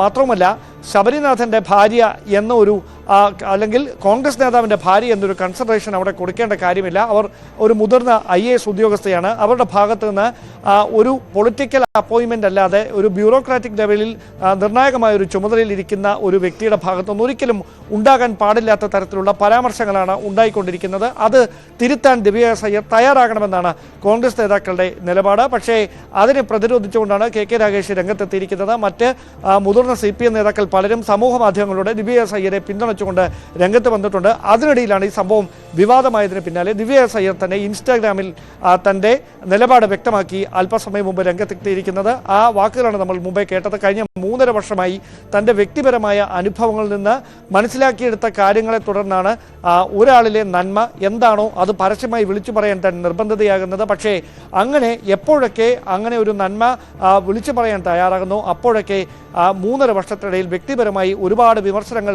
കേൾക്കേണ്ടി വന്നിട്ടുണ്ട്. വിചിത്രമായ മനുഷ്യരുടെ ഒരു ലോകമാണ്, മറ്റൊന്നും പറയാനില്ല എന്നാണ് ദിവ്യ എസ് അയ്യർ അതിന് വിശദീകരണവുമായി രംഗത്തെത്തിയിരിക്കുന്നത്. പക്ഷേ ശബരിനാഥൻ അല്പസമയം മുമ്പ് ഇതുമായി ബന്ധപ്പെട്ട് ഇവിടെ ഇങ്ങനെയൊക്കെ വിശദീകരിക്കുമ്പോഴും ഒരു സർക്കാർ ഉദ്യോഗസ്ഥയാണ്, IAS ഉദ്യോഗസ്ഥയാണ്. ഇവിടെ ഒരു 4 ആളോട് നന്മയുള്ളവരെ കുറിച്ച് 4 ആളോട് പറയാൻ പ്രയാസം വേണ്ട എന്നായിരുന്നു ദിവ്യ എസ് അയ്യർ സമൂഹ മാധ്യമങ്ങളിൽ ഒരു വിശദീകരണമായി നൽകിയത്. പക്ഷെ ഇവിടെ ശബരിനാഥൻ അതിനെ വിമർശിക്കുന്നുണ്ട്. അതിലൊരു വീഴ്ചയുണ്ട്. കാരണം അഭിനന്ദനം സതുദ്ദേശപരമാണ് ആണെങ്കിലും അതിലൊരു വീഴ്ചയുണ്ട് എന്ന് ശബരിനാഥൻ പറയുന്നുണ്ട്. ദിവ്യയ്ക്ക് അതിൻ്റെ ഒരു ഗൗരവം മനസ്സിലാകുന്നില്ലേ? കാരണം ഇതൊരു രാഷ്ട്രീയ നിയമനമാണ്. അതല്ലാതെ മറ്റു രീതിയിൽ തെരഞ്ഞെടുക്കപ്പെട്ട ഒരു ചുമതലയിലേക്ക് വന്ന വ്യക്തിയോ മറ്റ് സർക്കാരിൻ്റെ ഒരു ഭാഗമായിട്ടുള്ള ഒരു വ്യക്തിയോ അല്ല നിലവിൽ ഇപ്പോൾ കണ്ണൂർ ജില്ലാ സെക്രട്ടറി എന്ന ഒരു പദവി. അവിടെ ഏതെങ്കിലും രീതിയിൽ ഇങ്ങനൊരു വിമർശനം ഉണ്ടാകുമ്പോഴും അതിനെ സ്വയം ന്യായീകരിക്കുന്ന ഒരു നടപടി തന്നെയല്ലേ ദിവ്യ ഇപ്പോൾ സ്വീകരിക്കുന്നത്? അതായത് അതിൽ രാഷ്ട്രീയമായി ആശങ്കപ്പെടേണ്ടത് ശബരിനാഥന് മാത്രമാണ്. അതുകൊണ്ടാണ് ശബരിനാഥൻ അങ്ങനെയൊരു നിലപാടെടുത്ത് ഭാര്യ സ്വീകരിച്ച അല്ലെങ്കിൽ സമൂഹ മാധ്യമത്തിലിട്ട ആ പോസ്റ്റിനെ പരോക്ഷമായെങ്കിലും വിമർശിച്ചുകൊണ്ട് രംഗത്തെത്തുന്ന ഒരു സാഹചര്യം ഉണ്ടായിരിക്കുന്നത്. കാരണം നിയമസഭാ തെരഞ്ഞെടുപ്പൊക്കെ അടുത്തു വരികയാണ്. സ്ഥാനാർത്ഥിത്വവുമായി ബന്ധപ്പെട്ട് ശബരിനാഥൻ്റെ പേര് ഉൾപ്പെടെ പറഞ്ഞു കേൾക്കുന്ന സാഹചര്യമുണ്ട്. അതിനിടയിൽ കോൺഗ്രസ് നേതൃത്വത്തെ മുഴുവൻ പ്രകോപിപ്പിക്കുന്ന തരത്തിൽ ദിവ്യ എസ് അയ്യരുടെ ഭാഗത്തു നിന്ന് തുടർച്ചയായി ഇത്തരം പരാമർശങ്ങൾ വരുമ്പോൾ ഇനിയും മൗനം തുടരുന്നത് ഭൂഷണമല്ല എന്ന് കണ്ടാണ് ശബരിനാഥൻ ഇപ്പോൾ ഇങ്ങനെയൊരു വിമർശനവുമായി രംഗത്തെത്തിയിരിക്കുന്നത് എന്ന് വേണം പറയാൻ. മാത്രവുമല്ല, ഒരു കോൺഗ്രസ് നേതാവിൻ്റെ ഭാര്യ എന്നതിന് അപ്പുറത്തേക്ക് ദിവ്യ എസ് അയ്യർ ശബരിനാഥനെ വിവാഹം കഴിക്കുന്നതിന് മുമ്പും പ്രധാനപ്പെട്ട ചുമതലകളിൽ തിരുവനന്തപുരം സബ് കളക്ടറായി ഉൾപ്പെടെ സേവനമനുഷ്ഠിച്ചതാണ്. പിന്നീടാണ് വിവാഹം ആയി മറ്റ് നടപടികളിലേക്ക് ഈ ശബരിനാഥനുമായുള്ള വിവാഹത്തിലേക്കൊക്കെ എത്തുന്നത്. അതുകൊണ്ട് ദിവ്യ എസ് അയ്യർ എടുക്കുന്ന നിലപാടുകളെ അത്തരത്തിൽ മാത്രം കണ്ടാൽ മതി. അതിനപ്പുറത്തേക്ക് അതിൻ്റെ രാഷ്ട്രീയമാനം കൊടുക്കേണ്ടതില്ല എന്നാണ് ഈ ശബരിനാഥനെ അനുകൂലിക്കുന്ന വിഭാഗം പറയുന്നത്. എന്തായാലും ദിവ്യ എസ് അയ്യർ അവരുടെ നിലപാടിൽ ഉറച്ചു നിൽക്കുകയാണ്. ദിവ്യയെ സംരക്ഷിച്ചുകൊണ്ട് ഒരു വിഭാഗം ഇടത് നേതാക്കളും രംഗത്തെത്തിയിട്ടുണ്ട്. അതേ സമയത്ത് തന്നെയാണ് കോൺഗ്രസിൻ്റെ മറുതലക്കിൽ നിന്ന് ഒരു വിഭാഗം നേതാക്കൾ പരസ്യ വിമർശനവുമായി രംഗത്തെത്തിയിരിക്കുന്നത്. വ്യക്തമാണ്. ഡാൻ കുര്യനാണ് വിവരങ്ങൾ നൽകിയത് തിരുവനന്തപുരത്ത് നിന്ന്. ആലപ്പുഴ അരൂക്കുറ്റിയിൽ സംഘർഷത്തിനിടെ വീട്ടമ്മ മർദ്ദനമേറ്റ് കൊല്ലപ്പെട്ടു. പുളിന്താന സ്വദേശിനി വനജയാണ് മരിച്ചത്. ഇവരുടെ ഭർത്താവിനും മകനും പരിക്കുണ്ട്. അയൽവാസികളായ വിജേഷ്, ജയേഷ് എന്നിവർ ചുറ്റിക കൊണ്ട് തലക്കടിച്ചാണ് വനജയെ കൊലപ്പെടുത്തിയതെന്ന് കാട്ടി സഹോദരൻ ബാബു പൂച്ചാക്കൽ പോലീസിൽ പരാതി നൽകിയിട്ടുണ്ട്. സംഭവത്തിന് ശേഷം ഒളിവിൽ പോയ ജയേഷ് പോലീസ് സ്റ്റേഷനിൽ കീഴടങ്ങി. പ്രതികളിൽ ഒരാളായ വിജേഷ് ഇപ്പോഴും ഒളിവിലാണ്. ശരണ്യ സ്നേഹജൻ ചേരുന്നു ആലപ്പുഴയിൽ നിന്ന് വിവരങ്ങളുമായി. ശരണ്യ, ഏറെ ദാരുണമായിട്ടുള്ളൊരു സംഭവമാണ് ആലപ്പുഴ അരൂക്കുറ്റിയിൽ ഉണ്ടായത്. ഈ എന്തെങ്കിലും രണ്ട് വീട്ടുകാർ തമ്മിലുള്ള ഈ പ്രശ്നത്തെ തുടർന്ന് അല്ലെങ്കിൽ അയൽക്കാർ തമ്മിലുള്ള പ്രശ്നത്തെ തുടർന്നുണ്ടായ സംഘർഷമാണോ ഈ കൊലപാതകത്തിന് കാരണമായത്? ടോമെ, ഇന്നലെ രാത്രി 10:30യോടെയാണ് ഈ സംഭവം ഉണ്ടാകുന്നത്. ഇന്നലെ അരൂക്കുറ്റിയിലെ വീട്ടിൽ വെച്ചാണ് ഇത്തരത്തിൽ ഒരു സംഘർഷം ഉണ്ടാവുകയും അവിടെ ഉണ്ടായിരുന്ന വനജ എന്ന സ്ത്രീക്ക് തലയ്ക്ക് അടിയേൽക്കുകയും ചെയ്തത്. തുടർന്ന് അവർക്ക് പരിക്ക് പറ്റി പിന്നീട് ആശുപത്രിയിൽ എത്തിച്ചെങ്കിലും ഇവർ മരണപ്പെടുകയായിരുന്നു. ഈ സംഭവവുമായി ബന്ധപ്പെട്ടാണ് ഇവരുടെ അയൽവാസികൾ കൂടിയ അജേഷ്, വിജീഷ് എന്നീ ആളുകൾക്കായി പോലീസ് തിരച്ചിൽ നടത്തുന്നത്. ഇതിൽ ഇവർ രണ്ടുപേരും ഒളിവിലായിരുന്നു. പിന്നീട് അജീഷ് പോലീസിൽ അല്പസമയം മുമ്പ് എത്തി കീഴടങ്ങുകയും ചെയ്തിട്ടുണ്ട്. ഒരാൾ ഒളിവിലാണ്. ഇവരെ രണ്ട് വീടുകളും അയൽപ്പക്കമാണ്. നിരന്തരം ഇവർ തമ്മിൽ തർക്കങ്ങൾ ഉണ്ടാവാറുണ്ട് എന്നുള്ളത് പോലീസ് സ്ഥിരീകരിക്കുന്നു. ഒപ്പം തന്നെ കഴിഞ്ഞ ദിവസം ഇത്തരമൊരു പ്രകോപനത്തിലേക്ക് നയിച്ചത് ഇവരുടെ മകൻ ശരത്തുമായി ബന്ധപ്പെട്ട് ഈ അജേഷിന്റെയും വിജേഷിന്റെയും അമ്മയെ എന്തോ കളിയാക്കി എന്നുള്ള ഒരു പ്രകോപനമാണ്. പിന്നീട് തുടർ ചോദ്യം ചെയ്യലിലേക്ക് വരികയും അജേഷും വിജേഷും കൂടി ഇവരുടെ വീട്ടിലേക്ക് എത്തുകയും ഈ അക്രമ സംഭവം ഉണ്ടാവുകയും ചെയ്തിട്ടുള്ളത്. അതിൽ ഈ വനജയുടെ ഭർത്താവ് ശരവണ്ണും ഒപ്പം തന്നെ മകൻ ശരത്തിനും പരിക്കേൽക്കുകയും ചെയ്തിട്ടുണ്ട്. ഇവർ തമ്മിലുള്ള സംഘട്ടനത്തിനിടയിൽ വനജയുടെ തലയ്ക്ക് പിന്നിൽ അടിയേറ്റു എന്നുള്ളതാണ് പോലീസ് പറയുന്നത്. തുടർന്ന് അവരെ ആശുപത്രിയിൽ എത്തിച്ചെങ്കിലും പുലർച്ചയോടുകൂടി മരണപ്പെടുകയായിരുന്നു. ചുറ്റിയ കൊണ്ട് തലയ്ക്ക് പിന്നിലേറ്റ അടിയാണ് മരണകാരണം എന്ന് ചൂണ്ടിക്കാട്ടി സഹോദരൻ ബാബു നൽകിയ പരാതിയിന്മേലാണ് ഇപ്പോൾ പൂച്ചാക്കൽ പോലീസ് അന്വേഷണം നടത്തുന്നത്. ഇൻക്വസ്റ്റ് നടപടികൾ പൂർത്തിയാക്കിയ ശേഷം മൃതദേഹം പോസ്റ്റ്മോർട്ടത്തിനായി മാറ്റിയിട്ടുണ്ട്. നിലവിലത്തെ സാഹചര്യത്തിൽ ഇതിനകത്ത് ഈ സംഘർഷത്തിനിടയിലാണ് മർദ്ദനമേറ്റ് ഇവർ മരണപ്പെട്ടത് സ്ഥിരീകരിച്ചിട്ടുണ്ട്. ബാക്കി വിശദാംശങ്ങളൊക്കെ തന്നെ പോസ്റ്റ്മോർട്ടത്തിന് ശേഷമേ പറയാനാകൂ എന്നുള്ളതാണ് പോലീസ് വ്യക്തമാക്കുന്നത്. എന്തായാലും ഈ സംഭവവുമായി ബന്ധപ്പെട്ട് ഒരാൾ കീഴടങ്ങിയിട്ടുണ്ട്. ഒപ്പം തന്നെ ഇതിനു മുൻപ് കഴിഞ്ഞ ഒക്ടോബറിൽ ഈ കുടുംബങ്ങൾ തമ്മിൽ ഇതുപോലെ തന്നെ തർക്കമുണ്ടാവുകയും ആ ഘട്ടത്തിൽ പൂച്ചാക്കൽ പോലീസ് രണ്ട് കുടുംബങ്ങളുടെയും പരാതിയുടെ അടിസ്ഥാനത്തിൽ കേസ് എടുക്കുകയും ഒക്കെ ചെയ്തതാണ്. അതിനുശേഷമാണ് ഇപ്പോൾ ഒരു മരണത്തിലേക്ക് നയിക്കുന്ന സംഭവങ്ങൾ ഉണ്ടായിട്ടുള്ളത് കേട്ടോ.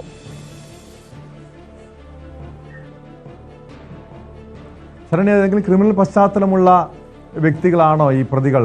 അങ്ങനെ ഇതിനു മുൻപ് ഈ വീട്ടുകാരുമായി തന്നെ പ്രശ്നങ്ങൾ ഉണ്ടായിരുന്നു എന്ന് പറയുന്നുണ്ട്. മറ്റു നാട്ടിൽ ഇതുപോലെ സ്ഥിരം പ്രശ്നങ്ങൾ സൃഷ്ടിച്ചിരുന്നവരാണോ പ്രതികൾ? വീട്ടുകാരും തമ്മിൽ നിരന്തര പ്രശ്നങ്ങളാണ് എന്നുള്ളതാണ് പോലീസ് വ്യക്തമാക്കുന്നത്. അതായത് ഇവര് പറയുന്ന കാര്യങ്ങൾ ഇത്തരത്തിൽ അസഭ്യം പറഞ്ഞു, വീട്ടിൽ ഒളിഞ്ഞു നോക്കി എന്നൊക്കെ ആ രീതിയിലുള്ള വിഷയങ്ങളാണ് ഇവരിൽ തുടങ്ങുന്നത്. പിന്നീട് അത് പരസ്പരമുള്ള സംഘടനകളിലേക്കൊക്കെ പലതവണ എത്തുകയും ചെയ്തു എന്നുള്ളതാണ് പോലീസ് വ്യക്തമാക്കുന്നത്. ഇന്നലെയും അത്തരമൊരു പ്രകോപനം ഈ ശരത്തിന്റെ ഭാഗത്തു നിന്ന് അവരുടെ ഈ പ്രതികളുടെ അമ്മയുമായി ബന്ധപ്പെട്ട് ചില സംഭാഷണങ്ങൾ ഉണ്ടായതാണ് പ്രകോപനത്തിന് കാരണമെന്ന് വ്യക്തമാക്കുന്നുണ്ട്. ഈ പൂച്ചാക്കൽ പോലീസ് ഇതിനു മുമ്പും ഇവർ രണ്ടു കൂട്ടരെയും വിളിച്ചിരുത്തി സംസാരിച്ച പ്രശ്നങ്ങൾ പരിഹരിക്കാൻ ശ്രമിച്ചു. അന്നും ഇത് പരിഹരിക്കപ്പെടാതെ പോയതുകൊണ്ട് തന്നെ നിയമപരമായ നടപടികൾക്ക് കടക്കുകയും രണ്ട് വീട്ടുകാരുടെയും പരാതിയുടെ അടിസ്ഥാനത്തിൽ കേസെടുക്കുകയും ഒക്കെ ചെയ്തിരുന്നു. അതിനുശേഷമാണ് ഇപ്പോൾ വീണ്ടും ഇതേപോലെ ഒരു സംഭവം ഉണ്ടായിട്ടുള്ളത്. ഇവര് പരസ്പരം കടന്നു പോകുന്ന വഴികളിലൊക്കെ തന്നെയും പരസ്പരം അങ്ങോട്ടും ഇങ്ങോട്ടും പ്രകോപനപരമായി സംസാരിക്കാറുണ്ട് എന്നുള്ളതാണ് പോലീസ് വ്യക്തമാക്കുന്നത്. അത്തരത്തിൽ നിരന്തരം ഇരു വീട്ടുകാരും പരസ്പരം അങ്ങോട്ടും ഇങ്ങോട്ടും പ്രകോപിപ്പിക്കാറുണ്ട് എന്നുള്ളതാണ് പോലീസ് പറയുന്നത്. എന്തായാലും ഇന്നലെ അത്തരത്തിലൊരു ചോദ്യം ചെയ്യലിന്റെ ഭാഗമായി ഇവരുടെ ശരവന്റെ വീട്ടിലെത്തി ആ സംഘർഷം ഉണ്ടാവുകയും തുടർന്ന് അതിനിടയിലാണ് ഈ സ്ത്രീപ്പെട്ട് അവർക്ക് മർദ്ദനമേൽക്കുകയും മരണം സംഭവിക്കുകയും ചെയ്തിട്ടുള്ളത് കേട്ടോ.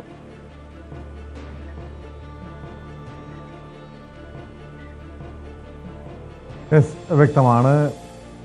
ശരണ്യ സ്നേഹജനാണ് വിവരങ്ങൾ നൽകിയത്. ആലപ്പുഴയിലാണ് രണ്ട് അയൽക്കാർ തമ്മിലുള്ള പ്രശ്നത്തെ തുടർന്ന് വീട്ടമ്മ കൊല്ലപ്പെട്ടത്. കൊല്ലം കരുനാഗപ്പള്ളി ജിം സന്തോഷ് വധക്കേസിൽ മുഖ്യപ്രതി പിടിയിൽ. അലുവാദുലാണ് തമിഴ്നാട് തിരുവള്ളൂരിൽ നിന്ന് പിടിയിലായത്. കരുനാഗപ്പള്ളി പോലീസും ഡാൻസാഫും ചേർന്നാണ് ഇയാളെ അറസ്റ്റ് ചെയ്തത്. വധശ്രമ കേസ് പ്രതിയായ സന്തോഷിന്റെ വീട്ടിൽ കയറി വെട്ടിക്കൊലപ്പെടുത്തിയ കേസിലാണ് അറസ്റ്റ്. കേസിൽ മറ്റു പ്രതികൾ റിമാൻഡിലാണ്. വിവരങ്ങളുമായി എസ് വിനീഷ് ചേരുന്നുണ്ട്. വിനീഷ്, ഈ ഗുണ്ടാ നേതാവ് ജിം സന്തോഷിനെ കൊലപ്പെടുത്തിയ കേസിൽ ഈ സംഭവം നടന്ന് 2 ദിവസത്തിന് ശേഷം ആലുവ അതുലിനെ, അതായത് കേസിലെ മുഖ്യപ്രതിയെ ആലുവയിൽ വെച്ച് പോലീസ് കണ്ടെത്തിയതാണ്, പിടികൂടിയതാണ്. പക്ഷെ അവിടെ നിന്നും പോലീസിന്റെ കണ്ണ് വെട്ടിച്ച് കടക്കുന്നു. പിന്നീട് ആഴ്ചകൾക്ക് ശേഷമാണ് മുഖ്യപ്രതിയെ പിടികൂടാൻ പോലീസിന് കഴിഞ്ഞിരിക്കുന്നത്. ഈ അന്ന് ആലുവയിൽ നിന്നും കടന്നു കളഞ്ഞ ജിം സന്തോഷ് ഈ തമിഴ്നാട്ടിലേക്ക്, ഇന്ന് പിടിയിലായ തിരുവള്ളൂരിലേക്ക് കടക്കുകയായിരുന്നോ? അവിടെ ഒളിവിൽ കഴിയുകയായിരുന്നോ? തീർച്ചയായും ടോം അങ്ങനെ തന്നെയാണ്. ടോം ഇപ്പൊ സൂചിപ്പിച്ച പോലെ തന്നെ മാർച്ച് 27-നാണ് ഈ ഒരു കൃത്യം നടക്കുന്നത്. അതിനുശേഷം ഇന്നേ ദിവസമാണ് പിടിയിലായിരിക്കുന്നത്. ഏകദേശം ഒരു 21 ദിവസം പിന്നിടുന്നു. ഇതിലെ പ്രധാന പ്രതിയാണ് അലുവ അതിൽ എന്നറിയപ്പെടുന്ന ക്രിമിനൽ. അലുവ അതിലിനെ പിടികൂടിയിരിക്കുന്നു. തമിഴ്നാട് തിരുവള്ളൂരിൽ നിന്നാണ് പിടികൂടിയത്. കരുനാഗപ്പള്ളി പോലീസും ഡാൻസ് ടീം നടത്തിയ ഒരു പരിശോധനയിലാണ്, അതിരഹസ്യമായുള്ള ഒരു ഓപ്പറേഷനിലാണ് ഇയാളെ വലയാക്കിയിരിക്കുന്നത്. തിരുവള്ളൂരിൽ ഒരു ക്ഷേത്രത്തിന് സമീപം ഇയാൾ ഒളിവിൽ കഴിയുകയായിരുന്നു എന്നാണ് ഇപ്പോൾ അറിയാൻ കഴിയുന്നത്. എന്തായാലും കരുനാഗപ്പള്ളി പോലീസ് പിടികൂടി ഇപ്പോൾ സ്റ്റേഷനിലേക്ക് ഉള്ള യാത്രയിലാണ് അലുവ അതിൽ. നമുക്കറിയാം കൂടെയുള്ള കൂട്ടുപ്രതികളെല്ലാം തന്നെ പിടികൂടിയിട്ടുണ്ട്. 6 പ്രതികൾ ഇപ്പോൾ റിമാൻഡിൽ കഴിയുന്ന സാഹചര്യമാണ് ഉള്ളത്. ഈ കേസിലെ പ്രധാന പ്രതിയാണ്, നേരിട്ട് കൃത്യം നടത്തിയ പ്രതിയാണ് അലുവ അതിൽ. നിരവധി ക്രിമിനൽ കേസുകളിൽ പ്രതി കൂടിയാണ്. ഇയാൾ പിടിയിലായതോടുകൂടി ഈ കേസിൽ കൂടുതൽ വ്യക്തത വരുന്നതോടൊപ്പം തന്നെ സമാനമായ മറ്റ് കേസുകളിലും കൂടുതൽ വ്യക്തത വരാൻ സാധ്യതയുണ്ടെന്നാണ് അറിയാൻ കഴിയുന്നത്. ഇയാളോടൊപ്പം ഉണ്ടായിരുന്ന പ്രതികളിൽ നിന്നും കിട്ടിയ വിവരങ്ങൾ ശേഖരിച്ചുള്ള അന്വേഷണമായിരുന്നു. പക്ഷേ പോലീസിനെ കുടുക്കിയ മറ്റു ചില കാര്യങ്ങളുണ്ടായിരുന്നു. അതായത് ഈ അലുവ അതിന് വേണ്ടിയുള്ള തിരച്ചിൽ ഒരുപാട് പോലീസിന് തലവേദന സൃഷ്ടിച്ചിരുന്നു ടോം. അതായത് അലുവ അതിൽ ഫോൺ ഉപയോഗിച്ചിരുന്നില്ല. അലുവ അതിൽ ആലുവയിൽ നിന്നും രക്ഷപ്പെട്ടപ്പോൾ തന്നെ അയാളുടെ ഫോൺ, അതുപോലെ തന്നെ അയാളുടെ കുടുംബം എല്ലാം കാറിൽ ഉപേക്ഷിച്ചാണ് അയാൾ ഒളിവിൽ പോയത്. അങ്ങനെ അലുവ അതിന് വേണ്ടിയുള്ള തെരച്ചിലുകൾ നടത്തിയിരുന്നു. പോലീസ് കൃത്യമായിട്ടുള്ള അന്വേഷണത്തിലായിരുന്നു. അത് ഇങ്ങനെയാണ്.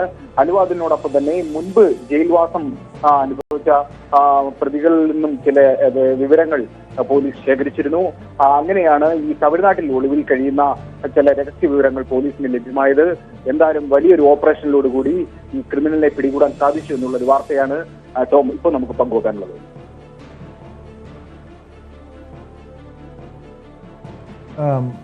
നേരത്തെ ഈ കേസിലെ എല്ലാ പ്രതികളും, അതായത് ഈ അലുവ അതുൽ ഒഴികെ മറ്റെല്ലാ പ്രതികളെയും പോലീസിന് ദിവസങ്ങൾക്കുള്ളിൽ തന്നെ പിടികൂടാൻ കഴിഞ്ഞിരുന്നു.